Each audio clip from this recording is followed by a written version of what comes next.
ಪ್ರಿಯರೇ, ದಿನದ ಬದುಕಿಗೊಂದು ಕ್ರಿಸ್ತನ ಈ ದನಿ ನಮ್ಮೆಲ್ಲರಿಗೂ ಪ್ರೇರಣೆ ಆಗಲಿ. ತಪಸ್ಸು ಕಾಲದ 2ನೆಯ ವಾರ, ಮಾರ್ಚ್ 2, 2026 ಸೋಮವಾರ. ಸಂತ ಲೂಕನು ಬರೆದ ಪವಿತ್ರ ಶುಭ ಸಂದೇಶದಿಂದ ವಾಚನ. 6ನೇ ಅಧ್ಯಾಯ 36ರಿಂದ 38ರವರೆಗಿನ ವಚನಗಳು.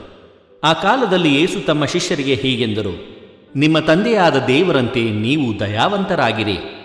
ನೀವು ಇತರರ ಬಗ್ಗೆ ತೀರ್ಪು ಕೊಡಬೇಡಿ, ಆಗ ದೇವರು ನಿಮ್ಮ ಬಗ್ಗೆ ತೀರ್ಪು ಕೊಡುವುದಿಲ್ಲ.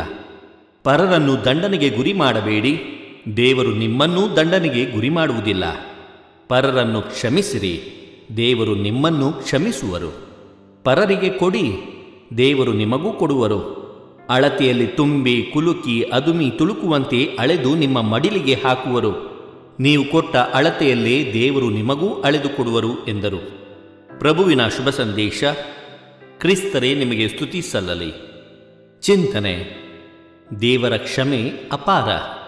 ಪ್ರಭು ಯೇಸು ಕ್ರಿಸ್ತರಲ್ಲಿ ಆತ್ಮೀಯರೇ, ನೈಜ ಪಶ್ಚಾತ್ತಾಪ ಕ್ಷಮೆಗೆ ದಾರಿ ಮಾಡುತ್ತದೆ. ನಮ್ಮ ದೇವರು ಕರುಣಾಮಯಿ ಹಾಗೂ ದಯಾವಂತರು.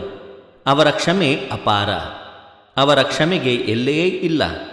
ಅವರ ಕ್ಷಮೆಯನ್ನು ತುಂಬಿ ತುಳುಕುವಂತೆ ನೀಡುತ್ತಾರೆ.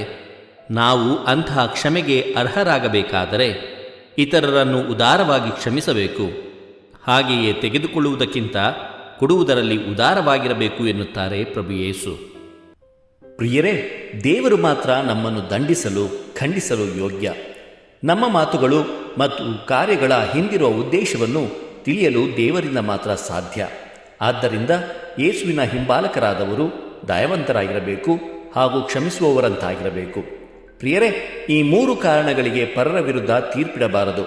ಮೊದಲನೆಯದಾಗಿ, ದೇವರು ಮಾತ್ರ ನಿಷ್ಪಕ್ಷಪಾತಿ. ನಾವು ತೀರ್ಪಿಡುವಾಗ ನಮ್ಮ ಹತ್ತಿರದವರ ಪರ ವಾದಿಸುವ ಸಾಧ್ಯತೆ ಹೆಚ್ಚಿರುತ್ತದೆ. ಎರಡನೆಯದಾಗಿ, ತಪ್ಪು ಮಾಡಿದ ವ್ಯಕ್ತಿಯ ಬಗ್ಗೆ ಅಥವಾ ಘಟನೆಯ ಬಗ್ಗೆ ನಮ್ಮಲ್ಲಿ ಸಂಪೂರ್ಣ ಮಾಹಿತಿ ಇಲ್ಲದಿರುವಾಗ ನಾವು ತೀರ್ಪಿಡಬಾರದು. ಮೂರನೆಯದಾಗಿ, ನಾವು ಕೂಡ ತಪ್ಪನ್ನು ಮಾಡಿರುವುದರಿಂದ, ನಾವು ಯಾರೂ ಕೂಡ ಪರಿಪೂರ್ಣರಲ್ಲದಿರುವುದರಿಂದ ಪರರಿಗೆ ತೀರ್ಪಿಡುವ ಮುನ್ನ ನಮಗೆ ನೈತಿಕತೆ ಇದೆಯೇ ಎಂಬುದನ್ನು ಪ್ರಶ್ನಿಸಿಕೊಳ್ಳಬೇಕಾಗಿದೆ. ದೇವರು ನಮ್ಮೆಲ್ಲರನ್ನು ಆಶೀರ್ವದಿಸಲಿ. ಇದು ಧ್ವನಿ ಮಾಧ್ಯಮ ಮನೆಯ ಕೊಡುಗೆ.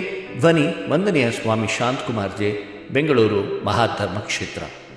ಪ್ರಿಯರೇ, ಈ ಚಾನೆಲ್ ಅನ್ನು ಸಬ್ಸ್ಕ್ರೈಬ್ ಮಾಡಿ ಪ್ರತಿದಿನ ದೇವರ ವಾಕ್ಯವನ್ನು ಆಲಿಸುತ್ತಾ ಅದನ್ನು ಇತರರೊಂದಿಗೆ ಹಂಚಿಕೊಳ್ಳಲು ನಮಗೆ ನೆರವಾಗಿರಿ. ಧನ್ಯವಾದಗಳು.